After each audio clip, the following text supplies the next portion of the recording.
Do you know what I mean when I say that 80s sound?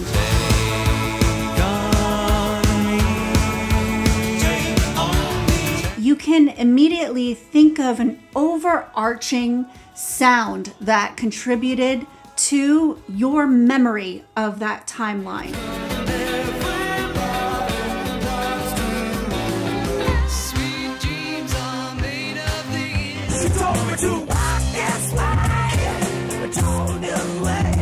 What made that 80s sound? This is a big question. Are you ready? I think I am.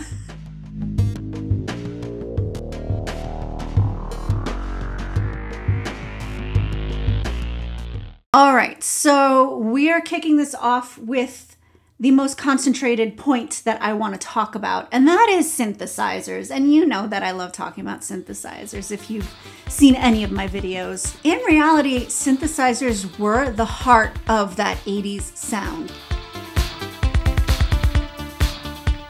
Something cool happened in the 80s. There was a shift from analog synthesis to digital synthesis. Analog synthesizers were really the dominant technology in the 1960s and 70s. They relied on analog electronic circuits to generate and manipulate sound. Analog synthesizers offered warm, organic sound characterized by rich harmonic content, subtle variations, and expressive control over the parameters. Digital synthesizers offered several advantages over their analog counterparts, including greater stability, precise tuning, and expanded polyphony. You could hit a lot of notes all at the same time.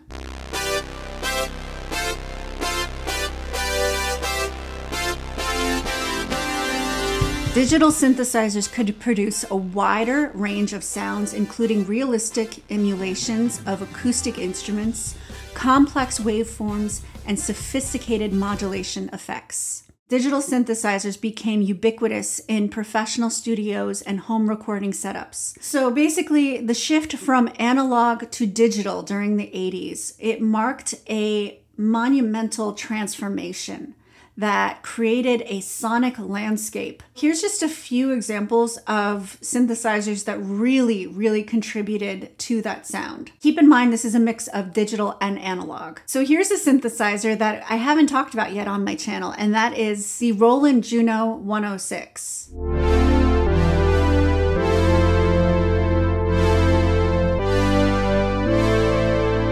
Juno 106 features a 6-voice polyphonic architecture, allowing for rich and textured soundscapes with up to 6 notes played simultaneously.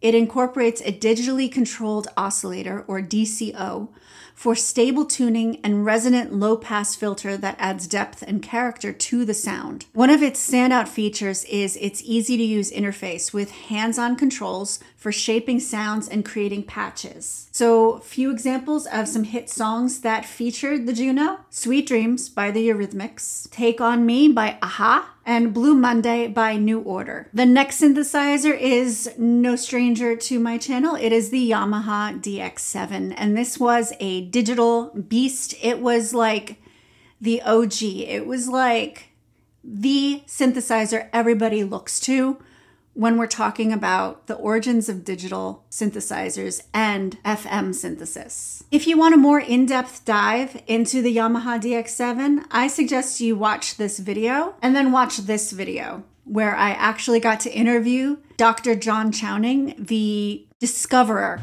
of FM synthesis. He doesn't like saying that he invented it. He discovered it. The DX7 pioneered the use of frequency modulation synthesis, or FM synthesis, a technique that creates complex and evolving sounds by modulating the frequencies of one waveform with another. This innovative approach allowed the DX7 to produce a wide range of realistic and expressive sounds. So some of the songs that were known for the DX7 was Jump by Van Halen, Careless Whisper by George Michael, and tons and tons and tons of others. So the third synthesizer I want to talk about, which I have actually talked about, the Sequential Circuit's Prophet 5. Its distinctive sound is characterized by rich analog warmth, expressive modulation capabilities, and a wide sonic palette ranging from lush pads to biting leads. So here's some songs that feature the Prophet Five. West End Girls by the Pet Shop Boys. Don't You Want Me by Human League. And I love this song, Everybody Wants to Rule the World by Tears for Fears. So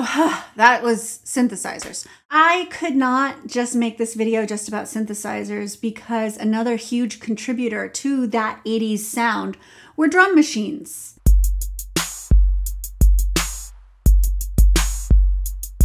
In the 1980s, drum machines played a crucial role in creating the landscape for that sonic 1980s vibe. And it was literally like the pulse. So one of the most influential and iconic drum machines of the 80s was the Roland TR-808. Its characteristic deep kick drum, snappy snare, and resonant toms became synonymous with genres such as hip-hop, electro, and dance music. TR-808's affordability, portability, and programmability made it accessible for a wide range of artists, fueling its widespread adoption and lasting cultural impact. Some of the songs that feature it are Clear by Cybertron, Sexual Healing by Marvin Gaye, and Planet Rock by Africa Bambaataa. So I'm going to give you one more example of drum machines, and that is the LinnDrum.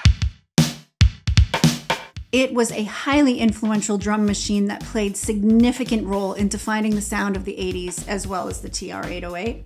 The LinnDrum's signature sound included punchy kicks, crisp snares, and dynamic hi-hats. These were widely used in pop, R&B, and dance music productions of that era.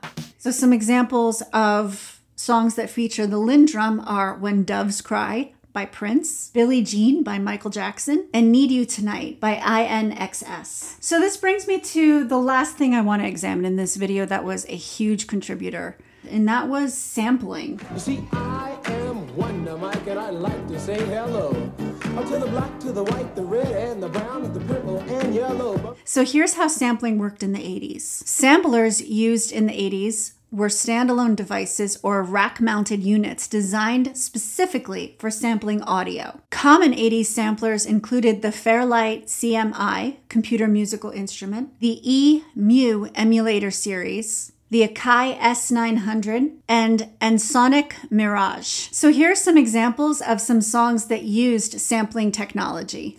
Pump Up the Volume by Mars. Pump Up the Volume is a dance and house anthem that heavily samples various sources, including I Know You Got Soul by Eric B. and Rakim, Buffalo Gals by Malcolm McLaren, and Hot Pants by Bobby Bird. So here's a song that I love, Paid in Full by Eric B. and Rakim. This classic hip-hop track features a prominent sample from Ashley's Roach Clip by the Soul Searchers. Another song is Walk This Way by Run DMC featuring Aerosmith. This groundbreaking collaboration between hip-hop and rock helped bridge the gap between the two genres and introduce sampling to a wider audience. Here's one more song, The Power by Snap.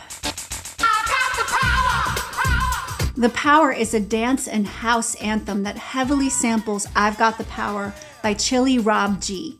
So these tracks just represent a few examples of songs that used sampling, but the 80s was just packed with them, and that was really the start. That was where it really took off, and it's everywhere now. I feel that the 80s, just because they were the first ones doing it, it really retained that originality because they were pioneers. Now we're just kind of copying. I don't feel like we always pioneer anymore.